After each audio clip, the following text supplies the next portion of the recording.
I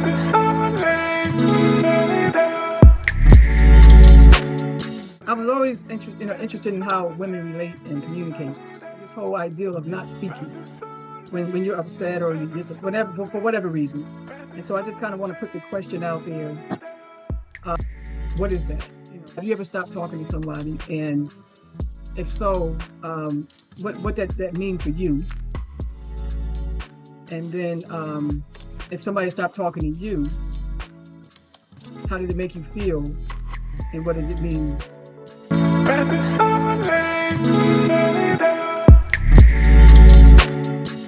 think a lot of times with women, when a woman feels hurt, they kind of shut down and women get quiet. And I think women also tend to, we have a lot of times a larger group of friends. And so if there's something going on with one friend over here to the right, women may go to the left to those friends and talk and process their feelings. So I think sometimes women we kind of group with other women.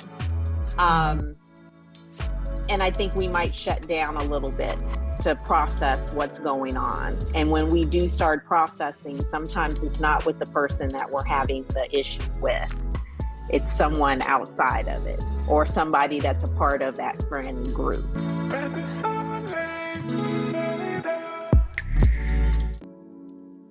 When I think about it, going back to when I was in grade school, and I remember my son, who is going to be 20 on Friday, I remember him saying when he was in elementary, he said, when the girls get mad at each other, they'll tell each other not to talk to one another.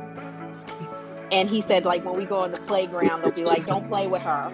He said, but the boys, if we get mad at each other, by the time we go to recess, we're okay. And that just really stuck with me. He was younger. He wasn't even in the 5th grade at that time when he made that observation. And I kind of think that's how women, I think to some regard, I don't know why, but I think we kind of react that way. I think a lot of women stop talking to each other and shut each other out, that kind of thing.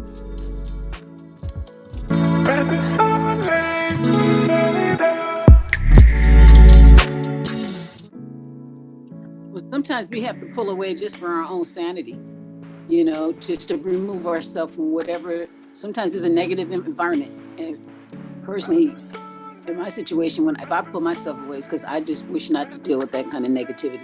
So I'll pull away.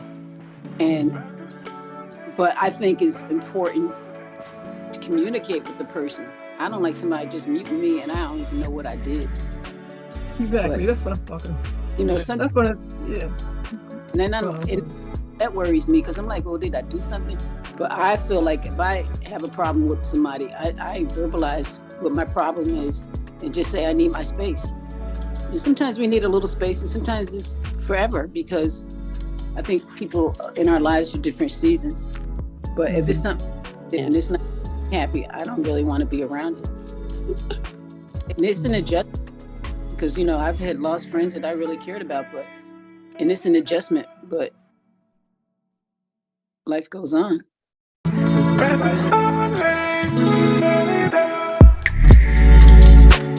had a close friend at work that I thought we were very close. We did a lot of things on the weekends together, and we talked on there every night. She would tell me all her issues, I tell her mine. We were very close for about 7 years, and then something happened on the job. Well, I quit my job, went somewhere else, and then that particular job called me back.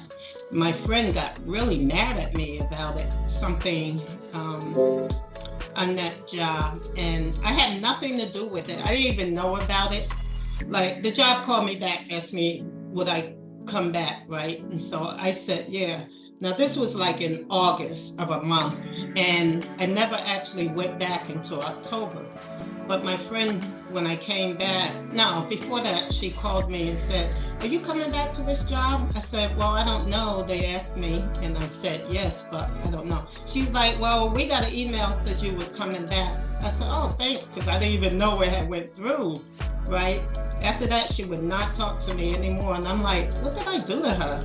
So I was asking another friend that was in that group with us, like, what is the problem? She's like, "Well, she's really mad because you didn't tell her you was coming back, this and that." So I called her a couple of times to try to explain why I didn't know it was happening for a fact. If I knew it was for a fact, and they said it was okay, you know, they said don't say nothing, this and that. So I was just keeping my mouth shut because I actually really wanted to go back.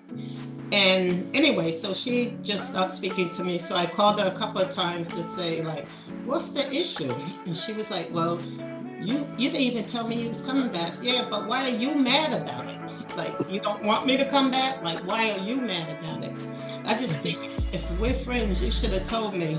I'm like, well, if it was up to me and I knew for sure I was coming back, I didn't know for sure, I might have said something.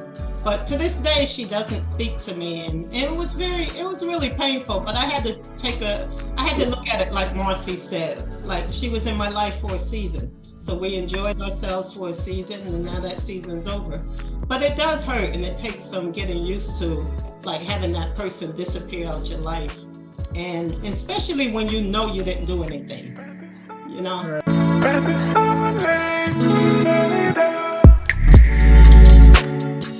Right.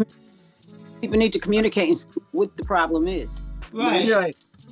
But you know, sometimes like when people leave, it might be that sometimes it could be the straw that broke the camel's back, or it could be some other things going on in their life, and in their lives. And so if something's going on in their life, and they don't necessarily want to articulate it, and they just go on and move on. Or it could be a number of things that irritated them about you or whatever, and they decide they don't want the friendship anymore. Misunderstanding. Right. And then a good friendship that's gone because of a misunderstanding. Right. Right. But then again, if it's meant to be, it'll be. Right. I agree with that. Yeah.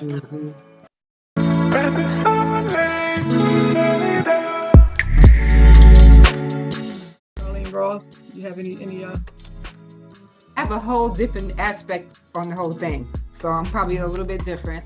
Good. One of the things that I've done is that I don't really have a whole lot of friends, and the reason for that is that I know that with the line of business I do, sometimes you can't have friends and do a business because sometimes your friends don't appreciate your business. So I'm forever getting cursed out. I say what I say, I mean what I say. But you could curse me out today, tomorrow I'm still gonna call you like it's a new day. Because I've learned that you cannot let things bother you. We all react and we all respond to things differently. So a lot of things I totally let go of my head. You can curse me out, I will give you a call in the morning. It is what it is. Well, you're nice. Oh, I know. No, it's a nice nasty. Trust me, it's a nice nasty.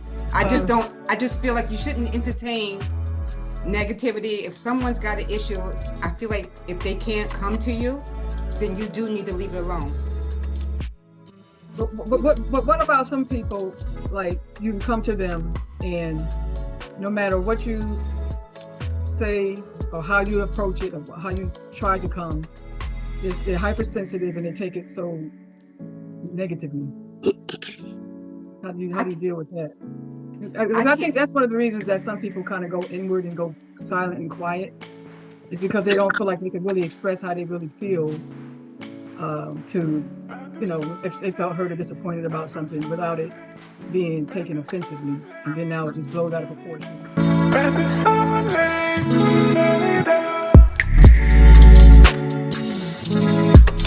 Oftentimes when I believe that when people say things or make comments or what you just said, may approach someone with something, a lot of times it has nothing to do with timing, just could be bad. I mean, the person could just be going through some stuff that you're not even aware of, and something could be said and could be a trigger, like, you know what, this is not the time. And sometimes it has nothing to do with what you said. It has something to do with something completely different.